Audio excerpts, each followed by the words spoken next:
Hello, आप सभी का स्वागत है फिर से एक नए वीडियो में। तो आज का वीडियो बहुत ही महत्वपूर्ण होने वाला है आप सभी के लिए। आप लोग जो है मॉडल सेट 3 देखने वाले हैं। आज जो है विज्ञान का हम क्वेश्चन 40 ऑब्जेक्टिव क्वेश्चन आप लोग को कराएंगे इस वीडियो में।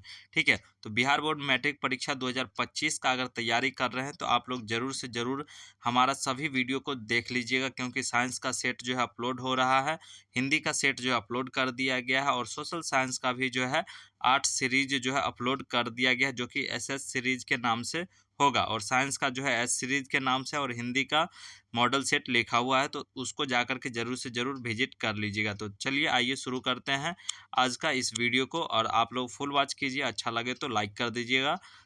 तो चलिए बिना समय व्यर्थ किए हुए वीडियो को शुरू करते हैं। तो आप सभी यहाँ पर देख सकते हैं, एक लाइन जो मेंशन है इसको ध्यानपूर्वक देख लीजिए। परीक्षार्थियों के लिए निर्देश मॉडल पेपर 1 के समान होगा। अगर सेट 1 नहीं देखें तो उसको जाकर के ज़रूर से ज़रूर विजिट कर लीजिएगा, क्योंकि उसमें बता दिए हैं जो किस तरीके से जो है प्रश्न बनाना है। ठीक है, कितना प्रश्न रहेगा, कितना क्वेश्चन का आंसर देना रहेगा। तो चलिए यहाँ पर देखिए 80 ऑब्जेक्टिव क्वेश्चन पूछे जाएंगे, लेकिन आपको 40 उसमें से बनाना है और 40 में 40 सही करके आइएगा तो फर्स्ट डिवीजन से कोई नहीं रोकेगा आप सभी को। तो चलिए शुरू करते हैं आज का इस वीडियो का प्रथम प्रश्न। तो यहाँ पर देख सकते हैं प्रथम प्रश्न, धातु के ऑक्साइड होते हैं। तो धातु के ऑक्साइड क्या होते हैं? तो अम्लीय होते हैं, यानी कि बी ऑप्शन राइट आंसर हो जाएगा। कार्बन है, कार्बन क्या है? तो आप लोग जानते होंगे, अधातु है कार्बन, तो बी ऑप्शन इसका राइट आंसर हो जाएगा। निम्नलिखित में से कौन सा जो है असंतृप्त हाइड्रोकार्बन है? तो असंतृप्त हाइड्रोकार्बन यहाँ पर पूछा गया, तो इसका राइट आंसर क्या हो जाएगा? तो C2H4 जो है असंतृप्त है। ठीक है, उसके बाद पूछा गया यहाँ पर जो है एरोमेटिक हाइड्रोकार्बन है। तो एरोमेटिक हाइड्रोकार्बन क्या होता है? तो C6H6 जो है एरोमेटिक हाइड्रोकार्बन होता है। सी ऑप्शन राइट आंसर हो जाएगा।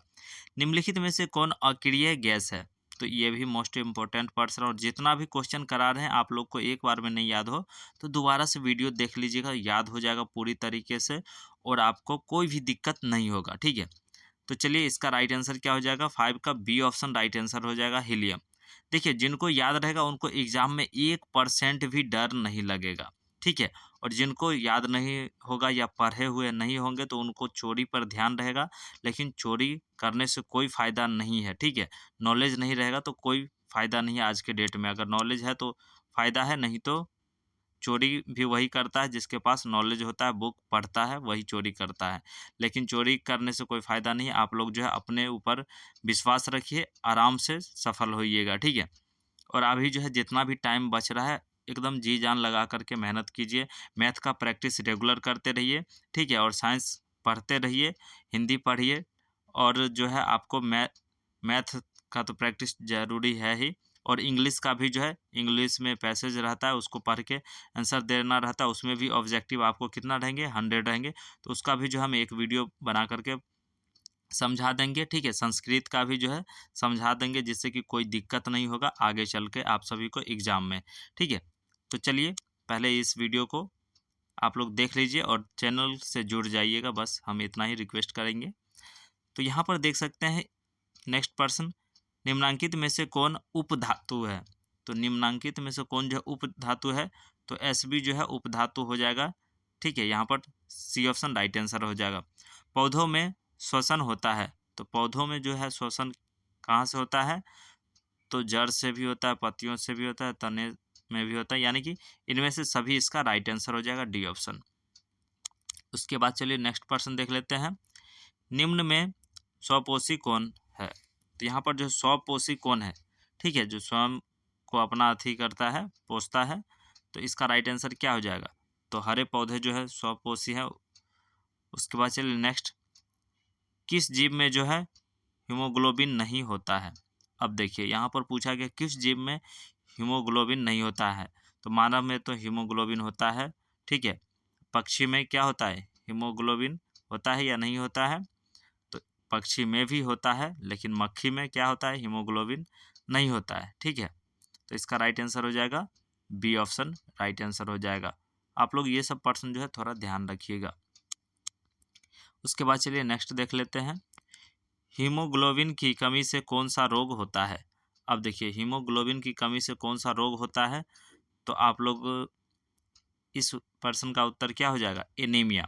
तो किसी व्यक्ति को अगर एनीमिया हो गया तो समझ जाइए उसका हीमोग्लोबिन यानी कि ब्लड जो है कम है शरीर में, इसी के कारण जो है हीमोग्लोबिन के कारण जो है एनीमिया हो जाता है। और एनीमिया जो है साइनस वगैरह रहता है, उस प्रॉब्लम जल्दी ठीक नहीं होता है, ठीक है। उसके बाद चलिए नेक्स्ट प्रश्न देख लेते हैं। मनुष्य के आहार नाल में अवशेषित अंग है, तो अवशेषित अंग इसका राइट आंसर क्या हो जाएगा, तो 11 का बी ऑप्शन राइट आंसर हो जाएगा, ठीक है, अपेंडिक्स। उसके बाद चलिए नेक्स्ट देख लेते हैं। यहाँ पर पूछा गया है 12 नंबर में, निम्नांकित में से कौन ट्रिप्सिन एंजाइम का कार्य है, तो इसका राइट आंसर क्या हो जाएगा, 12 का जो है राइट आंसर सी ऑप्शन हो जाएगा, प्रोटीन का पाचन। उसके बाद चलिए नेक्स्ट, मुख गुहार में आहार का कौन सा भाग का जो है पाचन होता है, तो इसका राइट आंसर क्या हो जाएगा, तो बी ऑप्शन इसका राइट आंसर हो जाएगा, कार्बोहाइड्रेट, ठीक है, कार्बोहाइड्रेट राइट आंसर हो जाएगा। उसके बाद चलिए नेक्स्ट प्रश्न देख लेते हैं। ऑक्सीजन का वाहक कौन है, तो ऑक्सीजन का जो है वाहक होता है वह कौन होता है, ये पूछा गया यहाँ पर। तो आरबीसी जो है ऑक्सीजन का वाहक होता है, यानी कि सी ऑप्शन राइट आंसर हो जाएगा। उसके बाद चलिए नेक्स्ट प्रश्न देख लेते हैं। यहाँ पर पूछा गया है रक्त में शर्करा का जो है स्तर नियंत्रित करता है, तो इसका राइट आंसर क्या हो जाएगा, तो 15 का राइट आंसर हो जाएगा, इंसुलिन राइट आंसर हो जाएगा। अब देखिए जिस व्यक्ति को इंसुलिन की कमी हो जाती है उसे जो है डायबिटीज़ वगैरह हो जाता है, तो इंसुलिन बॉडी में जो है बनना बंद हो जाता है, तब जा कर के जो है उन व्यक्ति को जो है इंसुलिन लेना पड़ता है, ठीक है। तो इंसुलिन का इंजेक्शन भी आता है, तो इंजेक्शन लेना पड़ता है नाभि में के बगल में, ठीक है, तो वो जो है मांस में लेना रहता है। उसके बाद चलिए नेक्स्ट, मानव शरीर में सबसे लंबी कोशिका कौन है, तो मानव शरीर में जो है सबसे लंबी कोशिका कौन है, तो इसका राइट आंसर हो जाएगा तंत्रिका कोशिका, राइट आंसर हो जाएगा सी ऑप्शन। उसके बाद चलिए नेक्स्ट प्रश्न देख लेते हैं। यहाँ पर पूछा गया निम्न में से कौन सा पदार्थ लेंस के लिए प्रयुक्त नहीं किया जा सकता है, तो इसका राइट आंसर क्या हो जाएगा, तो 17 का राइट आंसर सी ऑप्शन हो जाएगा, पीतल। ओके, निम्नलिखित में से कौन संख्या प्रकाश के अपवर्तन के नियम के लिए सही है, तो प्रकाश के अपवर्तन के नियम के लिए यहाँ पर पूछा गया है सही है, तो ए ऑप्शन इसका राइट आंसर हो जाएगा 2, ठीक है। उसके बाद चलिए नेक्स्ट, किसी वस्तु का प्रतिबिंब आँख के जिस भाग पर पड़ता है वह है, तो हमारे जो आँख के भाग पर पड़ता है वह क्या कहलाता है, तो आप लोग जानते होंगे, अगर नहीं जानते हैं तो याद रखिएगा, रेटिना कहलाता है, ठीक है। रेटिना आप लोग याद रखिएगा, ये सब प्रश्न जो है अपने लाइफ के लिए भी जो है याद रखने योग्य है, ठीक है। उसके बाद चलिए नेक्स्ट प्रश्न देख लेते हैं। यहाँ पर पूछा गया है किसी माध्यम के अपवर्तनांक का जो है मान होता है, तो इसका राइट आंसर बताना है, यहाँ पर क्या हो जाएगा राइट आंसर, तो 20 का बी ऑप्शन राइट आंसर हो जाएगा, ठीक है, बी राइट आंसर हो जाएगा। उसके बाद चलिए नेक्स्ट प्रश्न देख लेते हैं। यहाँ पर पूछा गया है एक गोलीय दर्पण की फोकस दूरी 20 सेंटीमीटर है, तो यह गोलीय कैसा है, तो इसका राइट आंसर हो जाएगा उत्तल होगा, ठीक है, ए ऑप्शन। तालाब का जल कम गहराई दिखाई देने का कारण है, तो इसका राइट आंसर क्या हो जाएगा, तो 22 का राइट आंसर सी ऑप्शन हो जाएगा, आवर्तन के कारण जो है दिखाई पड़ता है कम है। उसके बाद चलिए नेक्स्ट देख लेते हैं। अवतल दर्पण की फोकस दूरी होती है, तो अवतल दर्पण की फोकस दूरी क्या होती है, ऋणात्मक होती है, ये ऑप्शन राइट आंसर हो जाएगा। उसके बाद देखिए किसी अपवर्तन दर्पण की फोकस दूरी एफ और उसकी वक्रता त्रिज्या आर है, तो निम्नांकित में से कौन संबंध सही है, तो ये क्वेश्चन हम पहले भी करा चुके हैं और इसमें भी बता देते हैं। इसका जो राइट आंसर हो जाएगा आर बराबर 2F हो जाएगा, यानी कि बी ऑप्शन राइट आंसर हो जाएगा। उसके बाद चलिए नेक्स्ट क्वेश्चन पूछा गया यहाँ पर जो है न्यूक्लियस शब्द किनके द्वारा दी गई है, तो इसका राइट आंसर हो जाएगा रॉबर्ट ब्राउन के द्वारा जो है दी गई है। पौधे में भोजन किस रूप में जमा होता है? पौधे में जो है भोजन जो है किस रूप में जमा होता है ये बताना है। तो इसका राइट आंसर हो जाएगा स्टार्च के रूप में जो है जमा होता है। सी ऑप्शन राइट आंसर हो जाएगा। उसके बाद चलिए नेक्स्ट देख लेते हैं। यहाँ पर पूछा गया है प्रसिद्ध पुस्तक द माइक्रोग्राफिया किनके द्वारा लिखी गई है? तो माइक्रोग्राफिया जो है किनके द्वारा लिखी गई है ये बताना है यहाँ पे। तो इसका ऑप्शन हो जाएगा रॉबर्ट हुक के द्वारा जो है लिखी गई है, डी ऑप्शन। उसके बाद चलिए पौधे और पशुओं की कोशिकाओं का वैज्ञानिक अध्ययन क्या कहलाता है? तो पौधे और पशुओं के कोशिकाओं का वैज्ञानिक अध्ययन क्या कहलाता है?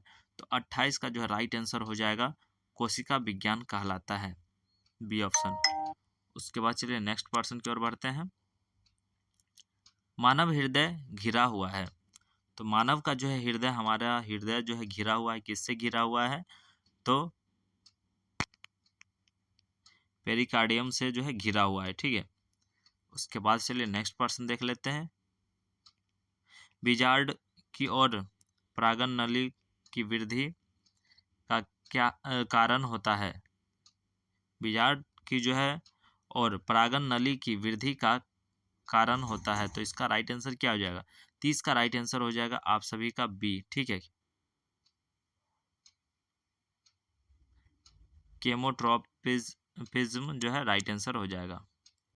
उसके बाद चलिए नेक्स्ट प्रश्न देख लेते हैं। यहाँ पर पूछा गया मनुष्य में श्वेत रक्त कोशिकाओं की जीवन अवधि कितनी होती है? ये जो है कंपटीशन में भी पूछा जाता है, तो इसको याद रखिएगा आप सभी लाइफ टाइम, ठीक है। तो ए ऑप्शन इसका जो है राइट आंसर हो जाएगा 12 से 20 दिन तक, ठीक है। मनुष्य के श्वेत रक्त कोशिका, ठीक है, श्वेत रक्त कोशिका की जीवन अवधि कितने दिनों की होती है? तो 12 से लेकर के 20 दिन तक होती है। उसके बाद पीत रस कहाँ से जो है स्रावित होता है? तो पीत रस जो है कहाँ से स्रावित होता है? तो इसका राइट आंसर हो जाएगा यकृत से स्रावित होता है, ठीक है। उसके बाद चलिए नेक्स्ट प्रश्न देख लेते हैं। यहाँ पर पूछा गया है एक गोलीय नीले लिटमस पत्र को जो है लाल कर देता है, घोल का जो है पीएच मान क्या होगा? यहाँ पर जो एक घोल नीले लिटमस पत्र को लाल कर देता है तो इसका पीएच मान बताना है।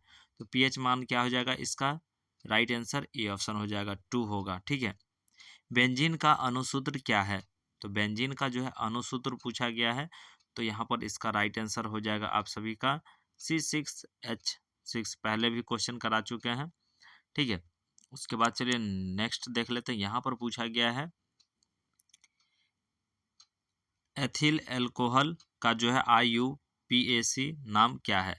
तो देखिए इसका भी जो एक पर्सन इससे भी बनता है, आप लोग ध्यान रखिएगा, IUPAC नाम पूछा जाएगा, ठीक है। तो बी ऑप्शन इसका जो है राइट आंसर हो जाएगा एथेनॉल, ओके। उसके बाद चलिए नेक्स्ट पर्सन देख लेते हैं। यहाँ पर पूछा गया है CnH2n निम्नलिखित में से किसका जो है सामान्य सूत्र है? तो सामान्य सूत्र बताना है, तो इसका राइट आंसर हो जाएगा एल्कीन जो है राइट आंसर हो जाएगा। उसके बाद लोहे की परमाणु संख्या है, तो लोहे की परमाणु संख्या से रिलेटेड 1-2% निश्चित रूप से रहेंगे, आप लोग ध्यान रखिएगा, ओके। तो 37 का जो है राइट आंसर हो जाएगा बी ऑप्शन हो जाएगा 26 इसका जो है ओके परमाणु संख्या। उसके बाद चलिए नेक्स्ट पर्सन देख लेते हैं। तो नेक्स्ट पर्सन कुछ इस प्रकार से है आप सभी का। स्टेनलेस जो है स्टील में लोहा एक कार्बन के अलावे अन्य तत्व रहते हैं, तो इसका राइट आंसर क्या हो जाएगा? तो 38 का जो है सी ऑप्शन राइट आंसर हो जाएगा। निकेल एवं जो है क्रोमियम में होते हैं। पीतल है, पीतल क्या है? तो 39 का राइट आंसर हो जाएगा आप सभी का मिश्र धातु है, ठीक है, मिश्र धातु राइट आंसर हो जाएगा। उसके बाद नेक्स्ट निम्नांकित में से यौगिकों में कौन अम्ल है? तो यहाँ पर जो है यौगिकों में कौन अम्ल है ये बताना है, तो इसका राइट आंसर हो जाएगा आप सभी का H2SO4, ठीक है, यानी कि बी ऑप्शन राइट आंसर हो जाएगा। निम्नांकित में से यौगिकों में कौन अम्ल है? तो अम्ल जो है H2SO4 4 होता है, ठीक है। तो आज आपने देखा 5 सीरीज। आप लोग जो है सोशल साइंस का नहीं देखें तो जरूर से जरूर देख लीजिएगा। 8 सीरीज जो है उसका भी अपलोड है, और इसका भी साइंस का देखिए 4 सीरीज देख लीजिए, 3 सीरीज देख लीजिए, 2 सीरीज देख लीजिए, 1 सीरीज देख लीजिएगा। 1 सीरीज में कुछ डिटेलिंग में बताया गया है, जरूर से जरूर विजिट कर लीजिएगा। और आप पे निर्भर करता है जो आप वीडियो को क्या करेंगे, लाइक करेंगे या सब्सक्राइब करेंगे या नहीं करेंगे। तो चलिए फिर मिलेंगे हम नेक्स्ट वीडियो में, तब तक के लिए हंसते रहिए, मुस्कुराते रहिए, अपना ख्याल रखिएगा, अपने परिवार का ख्याल रखिएगा। धन्यवाद।